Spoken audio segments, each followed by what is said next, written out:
नमस्कार विद्यार्थियों, मैं डॉक्टर विकास टेलर।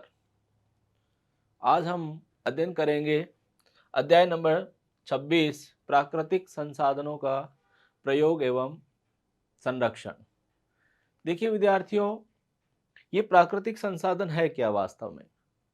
कि प्रकृति प्रदत्त वो सारे घटक, वो सारे पदार्थ जो मानव कल्याण के लिए प्रयोग में लाए जाते हैं, प्राकृतिक संसाधन कहलाते हैं। प्राकृतिक संसाधन जो पाए जाते हैं वो जैविक और अजैविक हो सकते हैं। जैविक घटक उन्हें कहेंगे जो सजीव प्रकृति के हो, जिसमें जैविक क्रियाएं संपन्न होती हो। और अजैविक घटक या अजैविक संसाधन ऐसे होते हैं जो निर्जीव होते हैं लेकिन मानव के लिए दैनिक जीवन में उपयोगी होते हैं। तो प्रकृति प्रदत्त ऐसी वस्तुएं या सेवाएं जो मनुष्य जीवन की आवश्यकताओं और सुविधाओं की पूर्ति के लिए आवश्यक होती है, उन्हें हम प्राकृतिक संसाधन कहते हैं। अर्थात यहाँ पर दो चीजें आप देख सकते हो। इन प्राकृतिक संसाधनों में एक नंबर आता है आपका वस्तुएं, या हम कहते हैं इनको पदार्थ, और दूसरे नंबर पर आता है आपकी सेवाएं। अर्थात प्रकृति ने हमें जो ऐसी वस्तुएं या पदार्थ दिए हैं जो हमारे दैनिक जीवन के लिए उपयोगी है, उन्हें हम प्राकृतिक संसाधनों में गिनते हैं। इसके अतिरिक्त कोई सेवा भी हो सकती है जो हमारे मानव जीवन के लिए आवश्यक होती है। इस चित्र द्वारा आप आसानी से समझ सकते हैं प्राकृतिक संसाधन क्या हो सकते हैं। ये नदी, नहर, झीलें, समुद्र, तालाब, झरने, प्राकृतिक रूप से हमारी वनस्पति हो गई, हमारे जो पत्थर हो गए, पहाड़ियां हो गई, इंद्रधनुष, ये सारे के सारे घटक, इसमें वायु को हम सम्मिलित कर सकते हैं।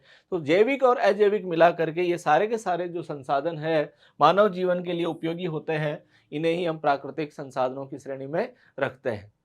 जहां तक संसाधनों की बात की जाती है तो संसाधन जो होते हैं उनको हम दो श्रेणी में बांटते हैं। ऐसे संसाधन जो प्रकृति प्रदत्त होते हैं उन्हें हम प्राकृतिक संसाधन कहेंगे, और ऐसे संसाधन जिसका निर्माण मानव द्वारा किया गया है, मानव निर्मित संसाधन अगर है तो उन्हें हम कृत्रिम संसाधन कहते हैं। अर्थात ऐसे संसाधन जिसका निर्माण मानव द्वारा किया जाता है वो आपके कृत्रिम श्रेणी में आते हैं। विद्युत है, बायोगैस है, ऊष्मा। यहाँ ऊष्मा हम प्राकृतिक ऊष्मा की बात नहीं कर रहे हैं। ऐसे कोई भी घटक जिसका प्रयोग करके हम ऊष्मा उत्पन्न कर सकते हैं वो हमारे कृत्रिम श्रेणी में रखी जाती है। प्राकृतिक संसाधन जो होते हैं, प्रकृति प्रदत्त जो संसाधन होते हैं, वो दो प्रकार के होते हैं।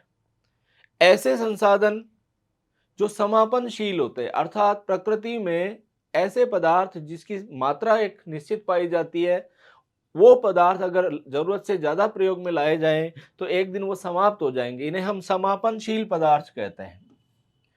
अर्थात जो समाप्त हो सकते हैं निकट भविष्य में, अगर हम इनका सावधानी से प्रयोग नहीं करेंगे तो ये समाप्त हो जाएंगे। लेकिन कुछ ऐसे प्राकृतिक संसाधन है जो आपके असमापनशील होते हैं, असमाप्य, अर्थात कभी समाप्त नहीं होने वाले होते हैं। जैसे सौर ऊर्जा, सूर्य से प्राप्त होने वाली जो ऊर्जा होती है वो आपकी असमापन की श्रेणी में आती है, क्योंकि वहां संपन्न जो क्रियाएं हो रही है वो कई वर्षों तक चलेगी और हमारे पृथ्वी को और हम लोगों को ये सौर ऊर्जा प्राप्त होती रहेगी। इसी प्रकार से वायु है, वर्षा है और ज्वारीय ऊर्जा, तो ये ऐसी ऊर्जाएं हैं जो प्रकृति ने हमें दी है, लेकिन ये असमापनशील है, अर्थात इनकी समाप्त होने की निकट भविष्य में कोई हमें चिंता नहीं है। समापनशील ऐसे पदार्थ जो प्रकृति में पाए तो जाते हैं लेकिन जिनके समाप्त होने का खतरा रहता है, समाप्त होने की संभावना रहती है, उनको आगे जाकर के वापस दो श्रेणियों में विभक्त करते हैं। एक श्रेणी होती है हमारी नवीनीकरणीय और एक होती है अनवीनीकरणीय। नवीनीकरणीय से क्या अभिप्राय है कि ऐसे समापनशील प्राकृतिक संसाधन जो समाप्त तो हो सकते हैं लेकिन अगर हम चाहें तो उनका पुनर्नवीनीकरण संभव है, पुनर्निर्माण संभव होता है। जैसे वायु है, वायु का एक चक्र चलता है, जिसे आपने सुना होगा छोटी कक्षाओं में, फिर कार्बन डाइऑक्साइड का चक्र चलता है, ऑक्सीजन का चक्र चलता है, फॉस्फोरस का चक्र चलता है, और ये एक निश्चित चक्र में चलते हुए अपनी उपस्थिति लगातार प्रकृति में बनाए रखते हैं। और कुछ संसाधन ऐसे होते हैं जो अनवीनीकरणीय होते हैं, अर्थात अगर एक बार इनका समापन हो गया तो हम निकट भविष्य में इन्हें पुनर्निर्माण नहीं कर सकते और नया निर्माण इसका संभव नहीं होता है।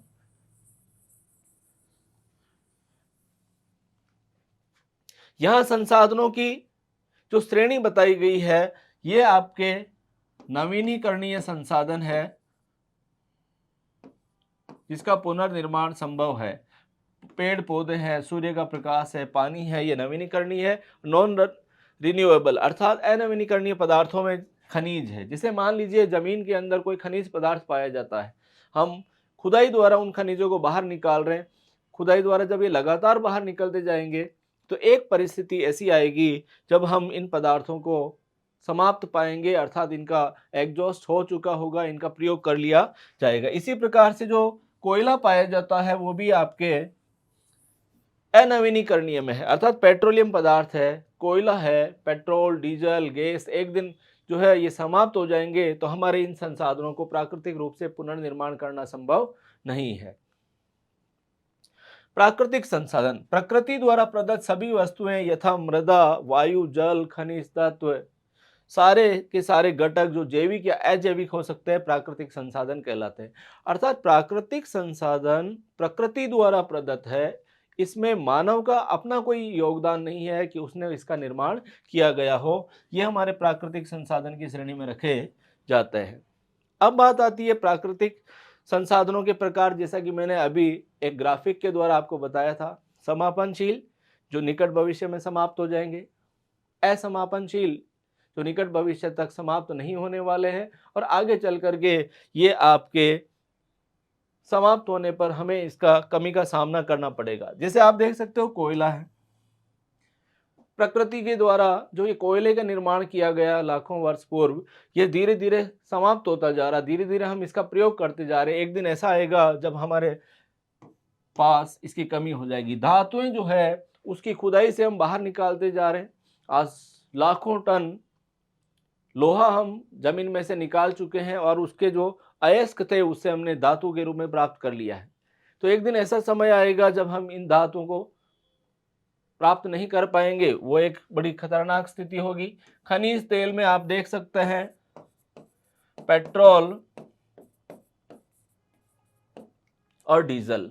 पेट्रोल और डीजल जो है ऐसे घटक है जो अभी तो है हमारे पास में, लेकिन एक समय ऐसा आएगा जब ये समाप्त हो जाएंगे। तो निष्कर्ष से ये कहा जा सकता है कि समापनशील जो पदार्थ होते हैं उनका विवेकपूर्ण तरीके से प्रयोग करना चाहिए, क्योंकि जिस दिन ये समाप्त हो जाएंगे उस दिन हम लोग कुछ नहीं कर पाएंगे।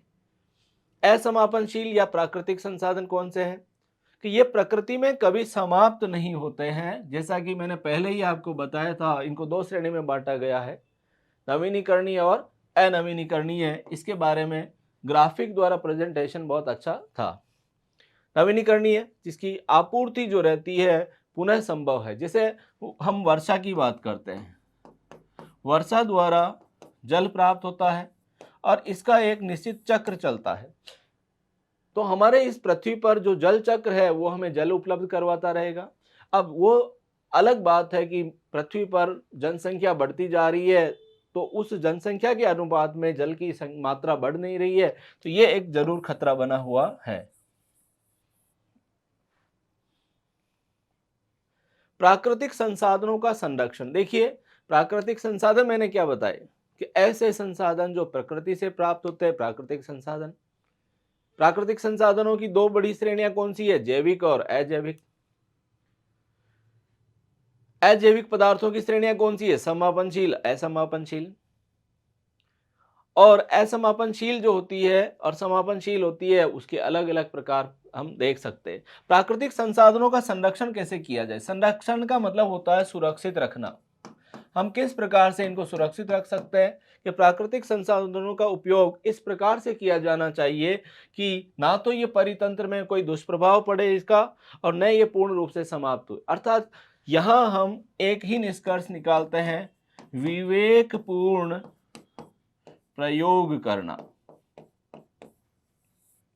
अगर हम विवेकपूर्ण तरीके से इसका प्रयोग करते हैं तो उस परिस्थिति में निस्संदेह हम प्राकृतिक संसाधनों को सुरक्षित रख सकते हैं।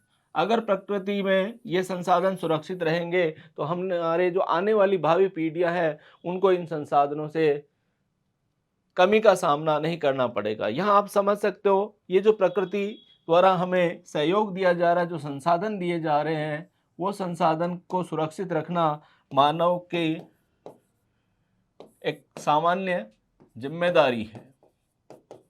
अगर कोई मानव इस जिम्मेदारी को पूर्ण करेगा तो ये सुरक्षित रहेंगे और हमारे भविष्य में बच्चे इनको देख सकते हैं। जैसे आप देख सकते हो आज की तारीख में टाइगर जो है वो संकटग्रस्त स्थिति में चल रहे हैं। यद्यपि सरकार के प्रयासों द्वारा इनको बचाया जा रहा है, लेकिन यदि ये समाप्त हो जाएंगे तो हम केवल इसको एक चित्र के रूप में देख पाएंगे कि ऐसे भी कोई जानवर इस धरती पर थे।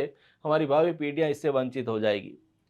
अब बात आती प्राकृतिक संसाधनों के संरक्षण की आवश्यकता क्यों है। देखिए, प्रकृति द्वारा निर्मित सारे घटक, चाहे वो जैविक हो चाहे अजैविक घटक हो, उनका प्रकृति में अपना एक महत्वपूर्ण योगदान होता है। प्रकृति में ये पारिस्थितिकी संतुलन को बनाए रखते हैं, अर्थात प्रकृति और जीवों के मध्य का जो एक जैविक और अजैविक के मध्य संतुलन बना हुआ है, अगर ये संतुलन नहीं बना रहेगा तो उस परिस्थिति में हमारे इस पृथ्वी पर जीवन के अस्तित्व को खतरा हो जाएगा। वर्तमान और भविष्य की पीढ़ियों के लिए संसाधन उपलब्ध करवाना भी हमारी जिम्मेदारी है।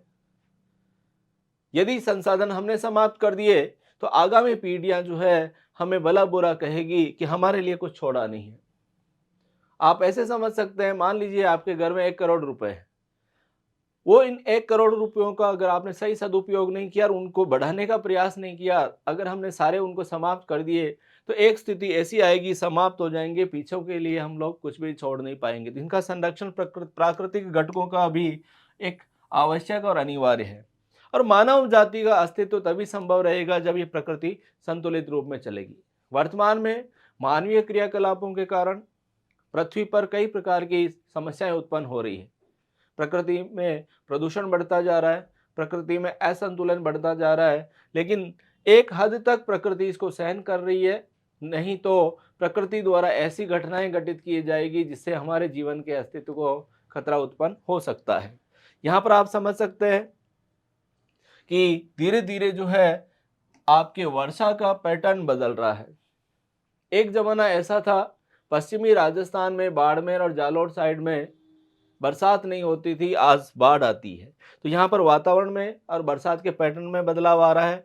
इसी तरीके से हम देख सकते हैं जो हमारे प्रवासी जंतु होते हैं या प्रवासी पक्षी होते हैं, उनके माइग्रेशन और जीवन चक्र में बदलाव आ रहा है। वो अपने प्रवास का रास्ता बदल रहे हैं, क्योंकि जिन स्थानों पर प्राकृतिक संसाधन उपलब्ध थे वो संसाधन समाप्त हो रहे हैं, तो उन्हें अपने जीवन यापन के लिए, जीवन चक्र को चलाने के लिए नए रास्ते पकड़ने पड़ रहे। इसी तरीके से अगर हम बात करें तो हमारे जो ऊंची ऊंची पर्वतमालाएं हैं, जैसे हिमालय है, वहाँ पर जो ग्लेशियर है, उत्तरी ध्रुव और दक्षिणी ध्रुव के अंदर जो बर्फ जमी हुई है, धीरे धीरे आपके क्लाइमेट चेंज, जलवायु परिवर्तन के कारण इसकी मात्रा में कमी आती जा रही है, जो भविष्य के लिए एक अच्छा संकेत नहीं है। इसी तरीके से अगर हम बात कर सकते हैं तो समुद्र के जल स्तर में वृद्धि हो रही है और पृथ्वी का तापमान ग्लोबल वार्मिंग के कारण बढ़ रहा है। और ग्लोबल वार्मिंग से अगर तापमान बढ़ जाएगा तो उस परिस्थिति में समुद्री जल का स्तर बढ़ेगा, क्योंकि आइस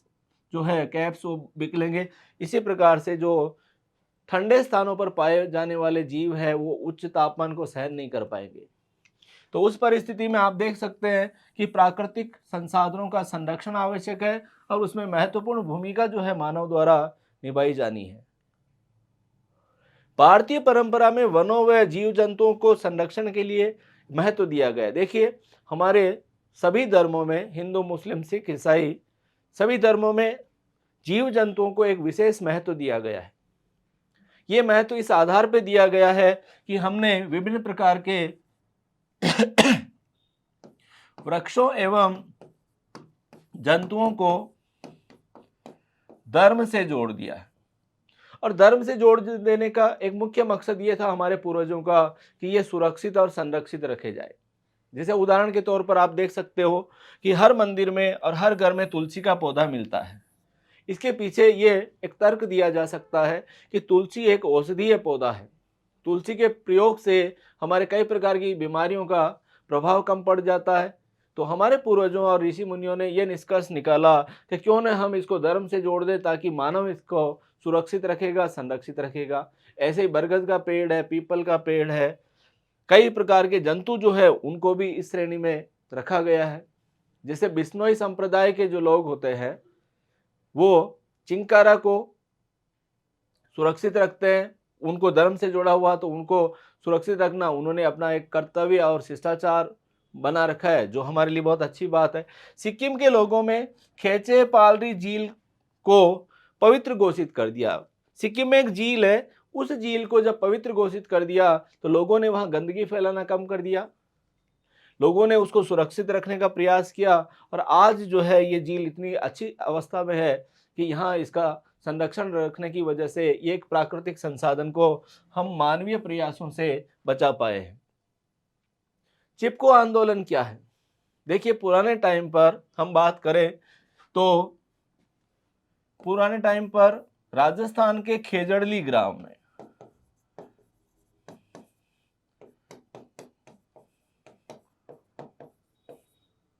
जोधपुर के राजाओं को लकड़ी की आवश्यकता पड़ी, तो उन्होंने लकड़ी लेने के लिए इस गांव के पास जंगलों में चले गए और इन्होंने खेजड़ी पादप को काटने का प्रयास किया। खेजड़ी जो वृक्ष होती है उसकी लकड़ी प्राप्त करने की कोशिश की, क्योंकि खेजड़ी के वृक्ष को विश्नोई संप्रदाय में धर्म से जोड़ा हुआ है, तो उन्होंने इसको काटने के लिए मना कर दिया। वहाँ के जो लोग थे उन्होंने इसके लिए मना कर दिया कि आप इस जंगल में खेजड़ी के पौधों को मत काटिए। लेकिन आप देखिए, आप जानते हैं राजहट है, राजा ने आदेश दिया कि भाई आप काटनी तो खेजड़ी है।